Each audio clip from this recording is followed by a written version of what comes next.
Madagascar DreamWorks' 2005 animated adventure that promised to be a delightful romp through the wild with a lovable quartet of zoo animals.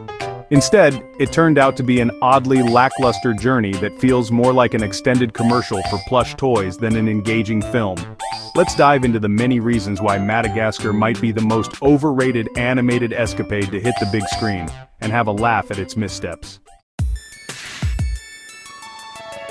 Madagascar follows the story of 4 pampered zoo animals from New York City who accidentally end up in the wilds of Madagascar.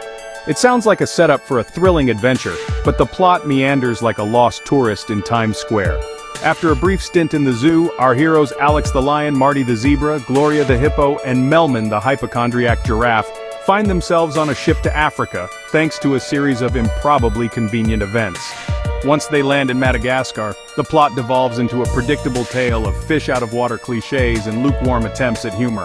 The animals' attempts to adapt to the wild are as exciting as watching a nature documentary narrated by your least favorite high school science teacher. The story lacks any real stakes or tension, making you wonder why you're supposed to care about these pampered pets trying to cope with the wilderness. The characters in Madagascar are about as deep as a kiddie pool. Alex the lion is the self-absorbed star of the zoo, who learns that fame isn't everything. Marty the zebra dreams of escaping the monotony of zoo life, only to find out that the grass isn't greener on the other side. Gloria the hippo is, well, a hippo. And Melman the giraffe is a walking medical encyclopedia with anxiety issues. Each character is a walking cliché, devoid of any real personality or depth. Alex's obsession with steak quickly becomes grating, and Marty's wide-eyed wonderment is more tiresome than endearing.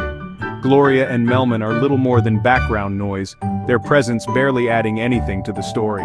The film's attempts to give them individual arcs feel half-hearted and tacked on, leaving you more interested in when the credits will roll than in their personal growth. Madagascar tries hard to be funny, but its humor often falls flat. The jokes range from tired slapstick to tired pop culture references, and the film's reliance on sight gags quickly becomes repetitive. The penguins, who steal every scene they're in with their deadpan delivery and over-the-top antics, are the only consistently funny aspect of the movie. The rest of the characters' attempts at humor are about as fresh as yesterday's fish. The film's slapstick comedy, aimed squarely at children, is predictable and uninspired. Watching Alex flail around trying to catch his dinner or Marty getting repeatedly smacked by branches is amusing for about 5 minutes, but the novelty wears off fast. The movie's attempts at more sophisticated humor, such as Gloria's sassy one-liners or Melman's hypochondriac paranoia, fall flat and feel out of place in a story that's otherwise geared towards young kids. Madagascar's animation is bright and colorful, but it lacks the visual flair and creativity of other animated films of its era.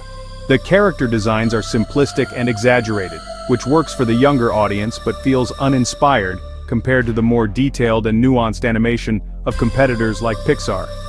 The backgrounds are vibrant but generic, offering little in the way of visual storytelling or depth. The film's animation style, with its exaggerated movements and cartoony physics, is more reminiscent of a Saturday morning cartoon than a feature-length film. This might be fine for the under 10 crowd, but for anyone older, it feels like a missed opportunity to create a more immersive and visually stunning world. Madagascar attempts to convey messages about friendship, identity, and finding where you truly belong. However, these themes are so muddled and poorly executed that they end up feeling like an afterthought. The film's central message seems to be that wild animals should appreciate the comforts of captivity, which is a pretty bizarre and unsettling takeaway for a kid's movie. Alex's journey from zoo star to reluctant predator is meant to show the importance of self-acceptance and adapting to change, but it's handled with all the subtlety of a hippo doing ballet. Marty's realization that freedom comes with its own set of challenges is similarly heavy-handed and fails to resonate on any meaningful level. The film's attempt to wrap up these themes in a neat bow at the end feels forced and unconvincing. In conclusion, Madagascar is a film that fails to live up to its potential. Its plot is thin and uninspired, its characters are one-dimensional, and its humor is hit and miss. The animation, while colorful, is basic, and lacks the creativity and depth of more memorable animated films. And the movie's attempt to deliver meaningful messages about friendship and self-acceptance falls flat, leaving viewers with a sense of missed opportunity and unfulfilled potential. So if you're looking for a mindless way to pass the time, Madagascar might provide a few chuckles. But if you're hoping for a memorable adventure with heart and humor, you might be better off taking a different cinematic safari. Thanks for watching. Make sure to like, share, and subscribe. Quirky Critic signing out.